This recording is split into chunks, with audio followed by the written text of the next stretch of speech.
Hi guys. So ఇక్కడ మా daddy mummy మా పెద్ద మమ్మీ వాళ్ళు కలిసి ప్రయాగ్రాజ్కి వెళ్తుర్రు. మార్నింగే ఆల్రెడీ బయలుదేరారు. సో మీలో ఇంకెంతమంది ప్రయాగ్రాజ్కి వెళ్ళాలని అనుకుంటున్నారు గాయస్?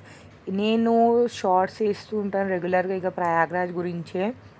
ఎట్లుంది ఏంది సిచ్యువేషన్ అనేది. మ్యాక్సిమం అందరు దారిలో ప్రయాగ్రాజ్కి వెళ్తున్నామని కలుస్తురంట. సో చూడొచ్చు, బస్సెస్ కానివ్వండి, ట్రాక్టర్లో వస్తారు కొంతమంది, చూడొచ్చు జీప్లా చాలామంది ఆగి అట్లా ఒక రోడ్ సైడ్ కూర్చొని భోజనాలు చేసుకుంటారు.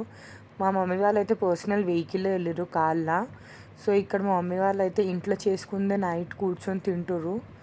అంటే రష్ ఉందని అంటారు. ఆడ ఎట్లుందో నేను మీకు అంతా చూపిస్తా అప్కమింగ్ వీడియోస్లో, క్లియర్గా ఉంటుంది మీకు. సో ఇక్కడైతే వాళ్ళు భోజనాలు చేసుకుంటారు. Just wait and watch upcoming videos of Prayagraj.